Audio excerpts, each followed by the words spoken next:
Welcome everybody to the breakout session 1, which is about EU legislation to protect and restore forests. If you have been listening to the panel discussion, you know already what we are talking about, but the big point is the discussion process in the EU is guided towards a legislation. We have heard Hugo Scholli point out that there is a pathway, a roadway until the EU framework is given, and then of course it has to be turned into national legislation. Now, the question is, right at the moment, we are concentrated, of course, on sustainable palm oil. However, the new focus on deforestation-free production, of course, pertains to many other commodities, also to the cocoa area. And that is exactly what we want to start off with, from the outsider of the sustainable palm oil process, somebody whose processes and the supply chains might be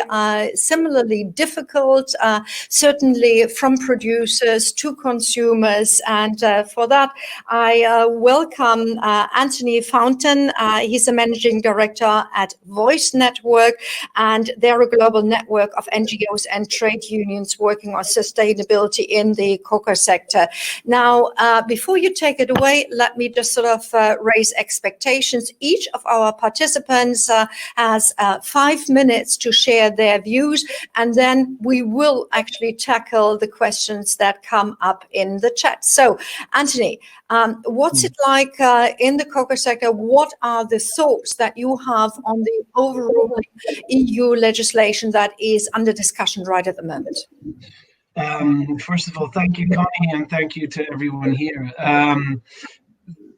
For us, I think legislation is one of the key prerequisites to make the cocoa sector sustainable. I think that after 2 decades of many efforts towards sustainable cocoa, whether that's on child labor, on deforestation, on poverty alleviation, etc., 2 decades of industry and public-private partnerships and many different attempts to solve the problem with very little impact indeed. I think for everyone, not just for NGOs like myself, but also much broader across the entire spectrum of the cocoa sector, there's a very clear understanding that we need to move beyond voluntary. And so we need to, as it is often called, and I think you're talking about that this morning as well, we need a smart mix. And that smart mix must include mandatory measures. So often when the term smart mix is used, we look at kind of how can we put in as many voluntary principles as possible? No, that's only part of the smart mix. We really do need to start making it very mandatory to ensure that there is no deforestation, to ensure that there is no child labor in the supply chain. I think that's been a relatively recent development in the cocoa sector as well. Until about 2 years ago, you would not have found many industry-based actors saying that we will need regulation. I think until about a year or 2 ago, the cocoa sector was much like many other sectors where voluntary initiatives were seen as the way forward. The deregulatory approach was seen as the preference of industry. And in the last 2 years, that has really changed significantly. And I think that the key defining moment on that was this release in December of a paper that was co-written by Mars, Mondelez, and Barry Callebaut, 3 of the largest cocoa companies and chocolate companies in the world. We were also involved in the process, as were Fern and Fairtrade and Rainforest Alliance, where that paper, that position paper, basically asked the European Commission, the European Parliament, give us regulatory frameworks on deforestation and on human rights. Now, what they also said is you cannot just solve this problem with a demand side regulation in the EU. You need to also go to the place where the problems are developing in the first place. And so you also need to have approaches that look at producing country-based interventions. We think that should be along the lines of partnership agreements, bilateral partnership agreements that do not firstly look at the product itself, but very much look at the enabling environment to ensure that you can solve the problem. I think that one of the other things that we've tried in the cocoa sector is product-based standards, product-based labeling, trying to solve the problem from the product itself. However, deforestation doesn't happen on the plantation. Deforestation happens in the landscape, and the commodity plays a role in that. Poverty doesn't happen on the farm. Poverty happens in the community, and the commodity plays a role in that. Child labor might happen on the farm, but the lack of the rural infrastructural framework happens at the community level. And so if you want to solve the problem, you cannot just solve the problem with a product-based label. You need to look at the enabling environment. And for that, you need these broader partnership agreements with the producer countries. However, we do need a regulatory aspect where legislation makes it mandatory for multinationals. And basically, when we think we can't solve the problem with a farm standard, because to put it simply, bad farming isn't the reason why we don't have sustainable commodities. We have unsustainable commodities because the system doesn't work properly. And we need standards for the system. And we have standards for systems, we just call them laws. That's why we need regulation. A regulation is a standard for the system. And so putting in place a regulation that actually requires the multinationals to start changing their practices in the way that the standards used to require farmers to change their practices really is part of the way forward. Now, this due diligence regulation, the way we think it should work, obviously must be based on the United Nations Guiding Principles on Business and Human Rights. It must be based on the OECD guidelines around, or guidance documents, sorry, on multinational due diligence, etc. So there's 6 steps that the OECD has described around. You need to first formulate your policy, then you need to do a proper inventory of where your problems are, then you need to come up with a proper response to that, and you need to measure that response, evaluate that response on a very regular basis and communicate about that. And then you need to change your interventions if they're not working, because that in the end is what a due diligence system comes down to. It basically asks multinationals, have you got an analysis in place of where your biggest problems are? And then do you have a response that is adequate to those challenges?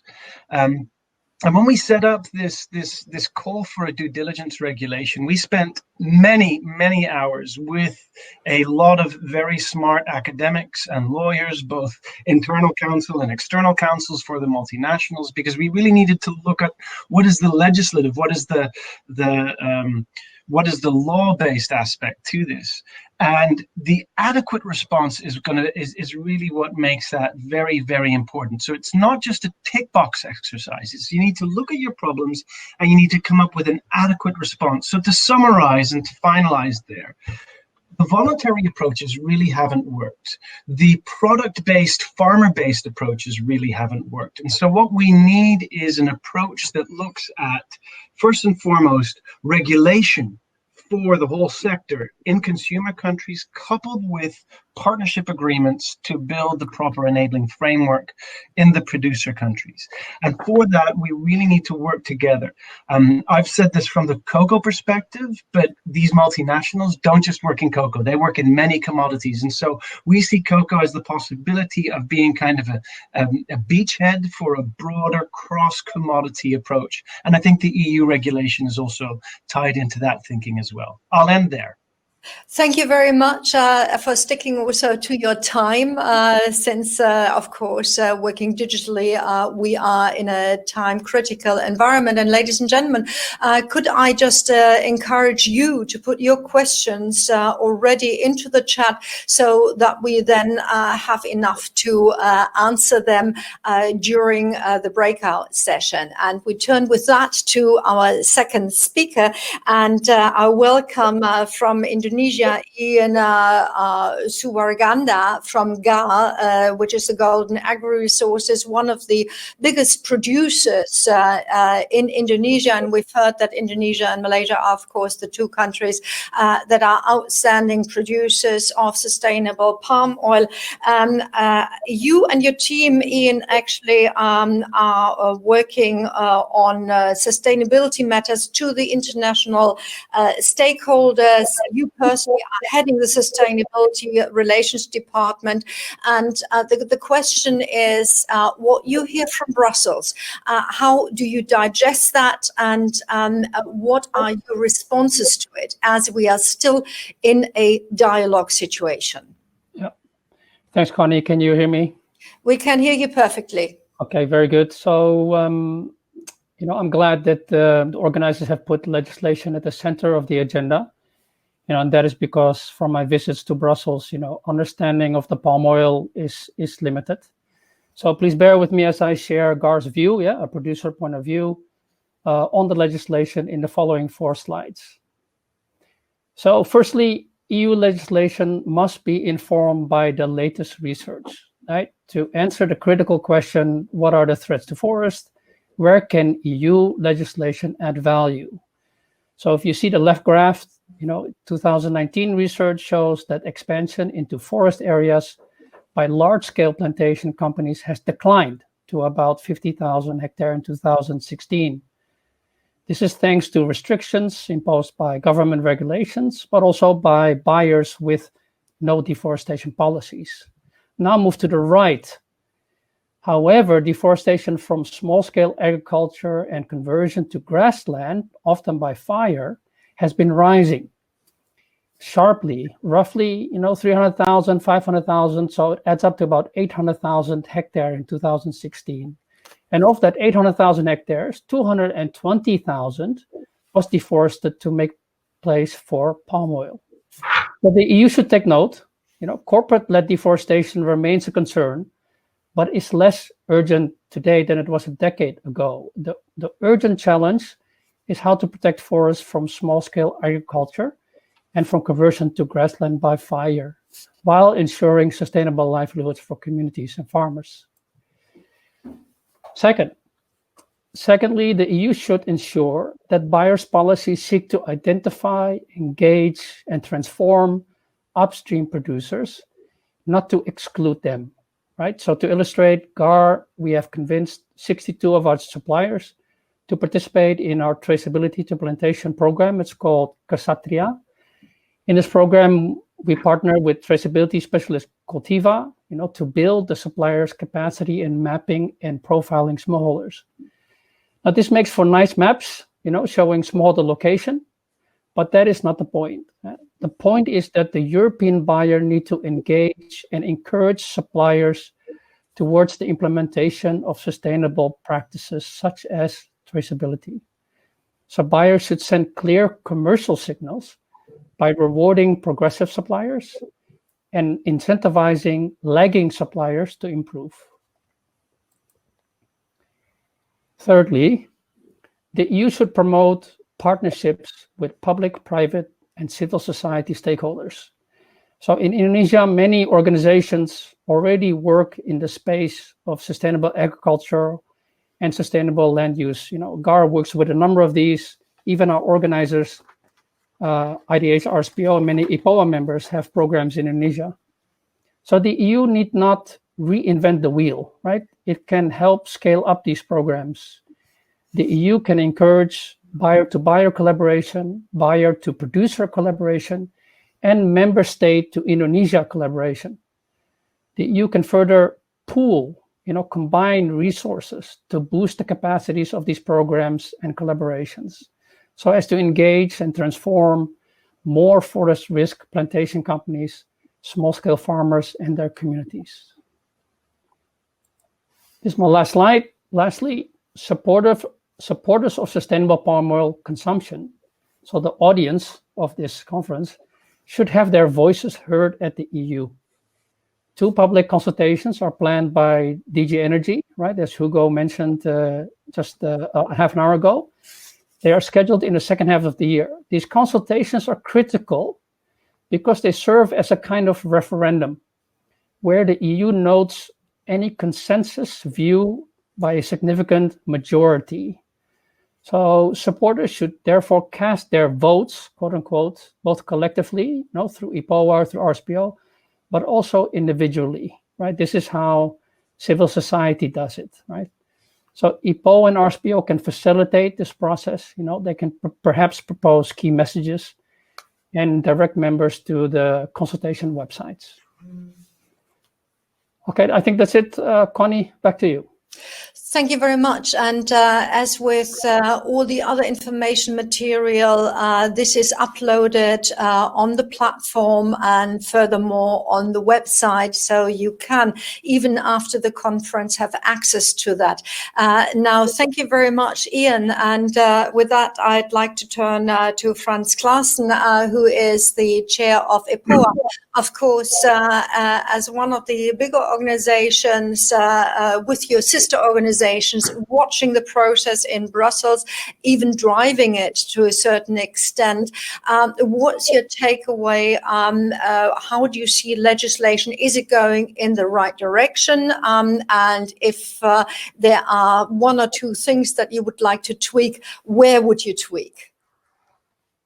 Thank you, Connie. Let me start by saying that at EPOA we believe that sustainably produced palm oil is a key food ingredient that fits in a nutritionally balanced diet and helps feed the world, protect biodiversity, and improve socio-economic development. So in that sense, sustainably produced palm oil contributes to the UN Sustainable Development Goals.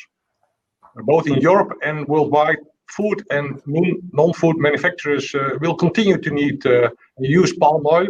So we think it's needed that it's produced and consumed in a sustainable way without any deforestation. We heard from cocoa, but I think since the turn of the century, many different voluntary and also national mandatory sustainability initiatives have been introduced already with success, I can say, in the palm oil industry. Agree, although we are still facing enough challenges, we can also proudly say that palm oil industry is also a front runner in the development of sustainability worldwide. By now, 86% of the palm oil imported into Europe for food, feed, and oleochemicals is already certified sustainable due to voluntary commitments. I think a great success, but we also acknowledge that there is still much more we can do and should do. We acknowledge that there are limits to what voluntary measures can achieve, both on the demand side as well on the production side.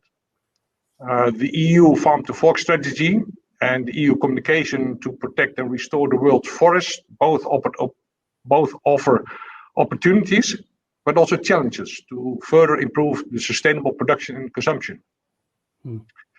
One of the regulations we want to see introduced in the EU is also a mandatory due diligence for companies using palm oil, but also other vegetable oils. We believe that this will create a level playing field and a consistent framework for companies.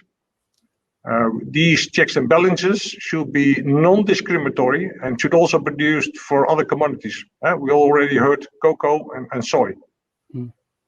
The EU must avoid shifting sustainability issues to other commodities. Let's get a fair and wide-range regulatory framework in place for all production and consumption that is related to deforestation or deforestation risk commodities.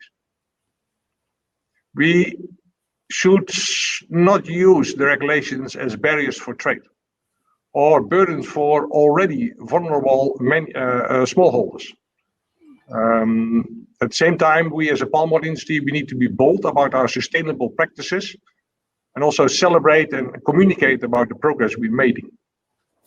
The EU plays a decisive role in sharing truthful information and prevent misleading green labeling. This is, I think, crucial for the transparency and the credibility of the EU and the legislation and regulations that will be adopted. The EU, we know, is not the only market that imports forest risk commodities.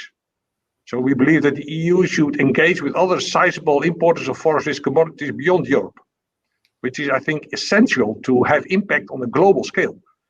The Farm to Fork strategy is an opportunity for the EU to start the development of international standards for sustainable production and consumption. But this can only be effective if the EU regulatory and non-regulatory measures are supported by sound and scientific evidence, developed after multilateral and multi-stakeholder discussions, and built upon the existing private and national sustainability standards that have driven supply chain transformation, especially in the palm oil sector over the last decade, and which includes environmental, social, and economic policy aspects. We must acknowledge that the importance of the current national mandatory standards and initiatives in the producing countries to produce sustainably and stop deforestation. And remember that each region of the world moves at different speed, with its own challenges and opportunities. In our opinion, positive impact in the producing countries can only be achieved when good governance, both on forest protection and agricultural production, as well as to support the producers, is in place. Like I said, the EU imports only a part of the global palm oil production, and 80% of that is already certified sustainable for food, feed, and other chemicals due to voluntary commitments. So we believe that if the EU is serious by protecting and restoring the world forest, it's also necessary for the EU to develop a concrete, fruitful dialogue and partnership programs with the producing countries to have the impact at the global scale. And with that, I give it back to you, Connie. Thank you so much, and thank you very much to all of you for sticking to the time, which would actually allow us to have a lot of Q&As. I just see there is exactly one question in the chat, and right at the moment we have 123 people actually on board. So maybe there is the chance, first of all, for you to respond what you have heard of the others, and maybe just in half a minute. Thank you very much. There's a second question coming up. So in half a minute, and Anthony, what you've heard Ian and Franz say, does that resonate with you? Yeah, I mean, I think what we're seeing is a new alignment that's really starting to take place around the need for bringing in place additional regulation. And I think what we're getting to now is a very healthy debate on what kind of regulation, what kind of issues should be put in play there, etc. But to be honest, it's a really exciting time, because I would say that for the last 4 decades, since the early 80s, there's been a continuous move towards less regulation for multinationals. The Washington Consensus, the neoliberal idea that less rules means better distribution in the end of things, that's coming to a very sudden, very screeching, very halting end. And not many people get to live through actual changes in paradigm of how the world is organized. And so currently for us, the challenges is there to make sure that we take that and that we take that forward in the right way. Now, I think that I agree with Ian that it needs to be evidence-based, but I think the evidence shows us that we need more and stronger regulation. I think that's where the evidence base is coming from at the moment. And so I would probably be hesitant in taking the conversation down a notch, and I'd be encouraging us to increase the ambition rather than decrease it. Thank you very much. Ian and Franz, just a very quick response, and then we can actually go to the questions. Ian first, maybe. Sure.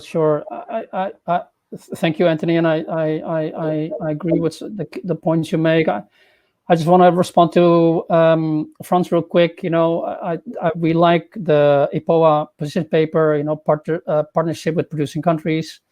I think there's 2 items I want to highlight. You know, you mentioned the Sustainable Development Goals, which is a priority for Indonesia. And also telling a true and honest story to consumers. You know, I think that's also an important point to make and should be part of the regulation. Thank you. Great. Franz, any comments?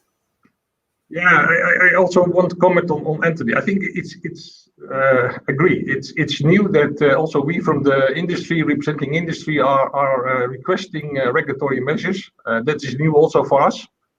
But I think what we see is we have as a palm oil industry, like I said, I believe I've been now already 17 years involved in the sustainability process of the palm oil industry, together with many stakeholders, NGOs, producers, and industry.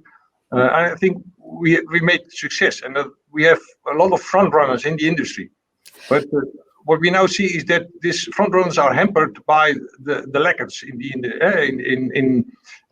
industry. So what we need is a level playing field in Europe, so that the front runners also who are buying and paying for sustainable produced palm oil can also have a level playing field with the ones who are not doing that. So I think that is why we need level playing field. And like I said, I think we all agree.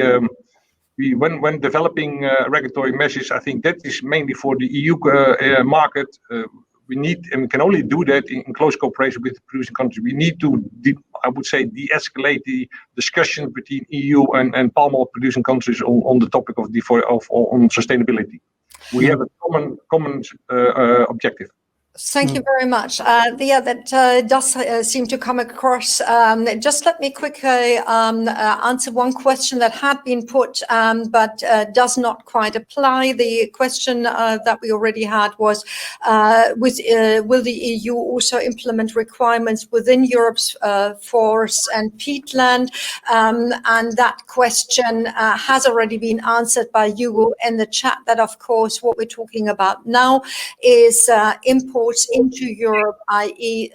This question is probably covered by the Common Agricultural Policy and by the environmental stipulations for Europe and European production. But much closer to home is the question, should there be a role for beyond supply chain tools by the private sector, i.e. and this is actually sort of, something that's going on in parallel by the landscape initiatives. I'll just throw that to you. Anybody wanting to take, could they please raise the hand? Yes, I think we'll have you first. Who is you? Who is you? So yes, this has to be done in a landscape-based approach, because if these problems were purely driven by either palm oil or cocoa or coffee or rubber or soy then we could solve it just with those commodities. But the fact that I can just easily name this whole list of things shows that we're dealing with systemic landscape and system issues. And so that's the level that we really are going to have to find it. However, within cocoa and within the broader due diligence movement, there is a big conversation. Do you do everything all at once, or do you start somewhere and then build on the experiences there? And I think that we're going to have to find a hybrid way of doing that. And it might be easier to move from one or two commodities where there is quite a lot of willingness and where everyone is pointing in the same direction, rather than trying to wait until we've got everybody on board on every commodity before we can move forward. I think that we will find that certain producer governments might be less inclined to accept European interventions. I think that the failure of the last COP in Madrid was also a good sign that certain very important tropical commodity producing governments might play a more discouraging role there. So I think that that's an issue there.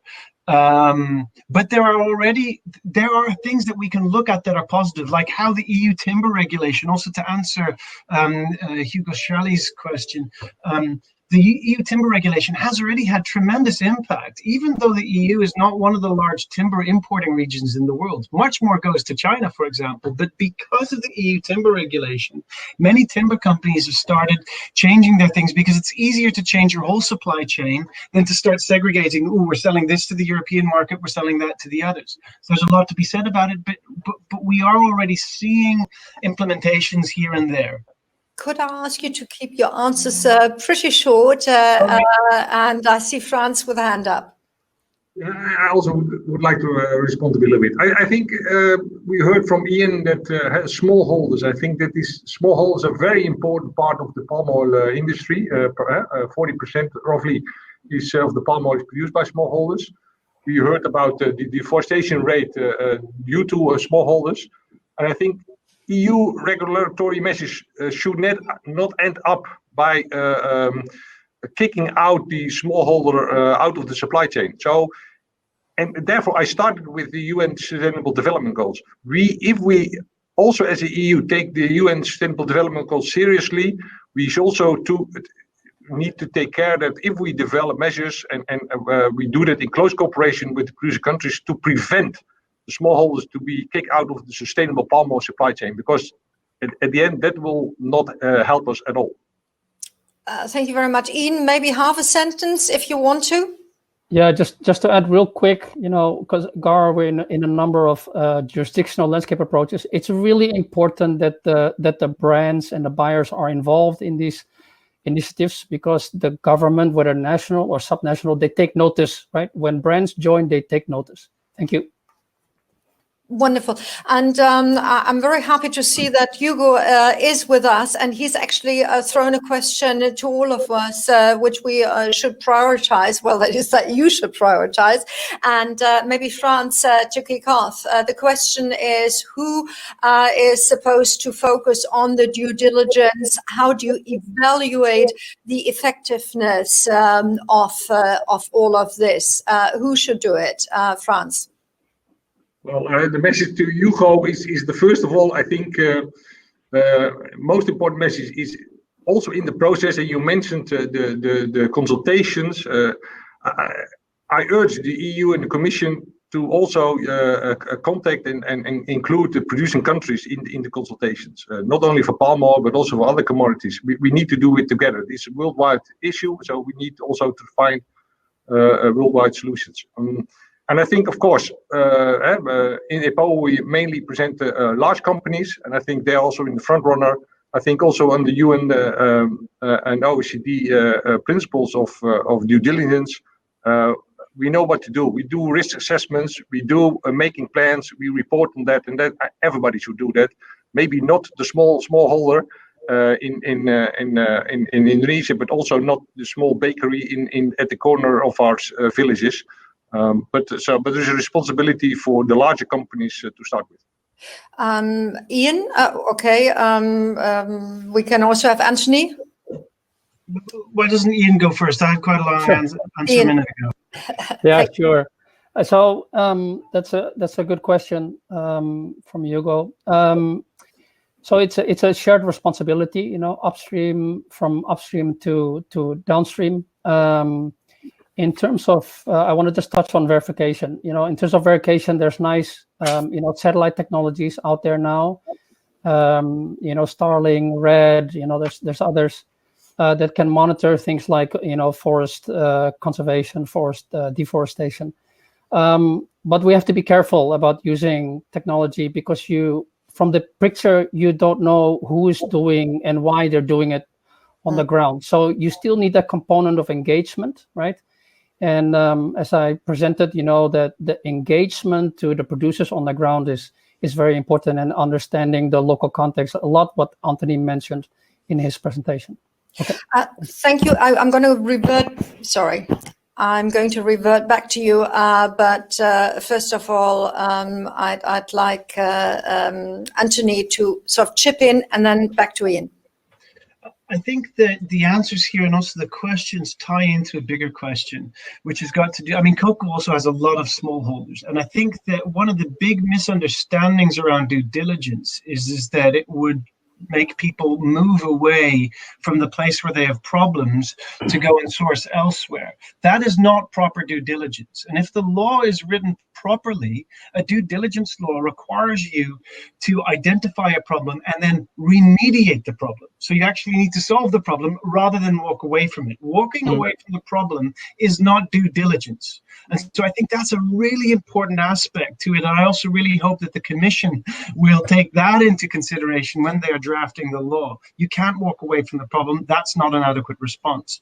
I think that's really key to the whole thing. And then another question that was raised in both of the chat groups is around how do you then make sure that the locals, the smallholders, the farmers, the producers' voice is heard in this? Because as Franz said, it's very easy to get the large multinationals at the table. It's a lot harder to get the producers themselves, the farmers, etc. And I think that there, also to answer Hugo Shelley's question again, what was the effect of the EU timber regulation? One of the important things around the EU timber regulation is those bilateral partnership agreements with producer countries created a framework where for the first time local civil society and farmer-based organizations were able to join the policy dialogue at a national level. And I think that any situation wherein we're going to move forward these due diligence regulations must have these bilateral dialogues that bring farmers, that bring local civil society to the table, not as beggars, but as fully co-equals at the negotiating table. To Ian, a two-pronged question. One from me. When I looked at your charts earlier, I saw that you are already sort of talking to a number of organizations, which must take quite a bit of time. And of course, again, you being in a bigger producing company can afford that. Again, the smallhold farmer can't do that. So do you see a solution for that, which also of course, ties in with something that Anthony has just said. And the other question is about deforestation, but maybe we stick to the sort of capacity of communication on your side. Yeah, that's a good point, or good question. You know, there are a number of industry collaborations, right, going on, whether that is, you know, through EPOA or through the Palm Oil Collaboration Group. A number of jurisdictional and landscape approaches. So all these are multi-stakeholder approaches, you know, where it's not just big companies, but we try and get involved also the second tier companies and community actors and NGOs, right? So it's not just about what GAR does. It's GAR. We also want to create the platform, right, for small, medium enterprise and smallholders to participate. Yeah. Okay, and the second question that is specifically addressed to you, when you were talking, and you mentioned deforestation caused by converting to grassland, and of course we have this bigger issue of land use change there. So what is driving, apart from fire, the land use change, and how does that tie in with local legislation? Yeah. So this is very tricky, this one. So on the change of land use, you know, through grassland by fire, you know, the studies are not complete, but it has a lot to do with abandoned land, right? So if there's abandoned land and nobody claims it and nobody uses it, you know, then somebody will come in, right, and claim it and develop it, right? So what we see, for instance, somebody, you know, grows one chalk of corn, right, and then claim it's theirs, you know. So this needs to be addressed, right, and that is through community engagement. We do this with GAR outside of concessions, but then also with local government and local villages on their land use planning, for example. And that can be done at the grassroots level. You know, GAR can provide, for example, technical assistance in mapping, for example. Okay. Thank you very much. Franz, any addition to the questions that we've recently raised? And there would be one or two more. And I'd like to, if you don't have an answer now, I'd like to still raise the question about finance. But no, well, I think important. I would like to copy the words of Anthony. I think important is that the EU should not walk away from the problems or prevent import of forest risk commodities, because that will not be part of the solution and will even create a bigger problem for other commodities. So engagement with all stakeholders, including the producing countries, is key. And the one last question, and please quick answers, even though it's very important, is of course the one about finance. All this communication process does take time, does take money, therefore, and also you need the money in order to sort of have the processes aligned with stipulations. So who is going to invest more into the different sectors if everything is clean? And very brief answers. Ian. Yeah. GAR position is that the EU should pool the resources, right, and then it goes into an investment in programs and collaborations, like I mentioned in my presentations, and I think the financial sector can play a role here. Thank you, Anthony. Yes, there's three levels of finance. First of all, kind of the large institutional investors, pension funds, but also collaborations of pension funds are increasingly making sustainability one of the key criteria and the points of dialogue they take in. That's one.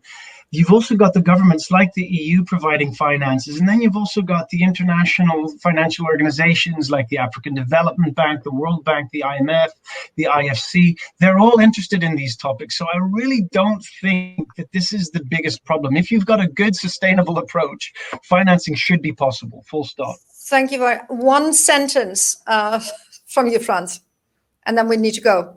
I agree with Ian and Anthony. It's a boring session, eh?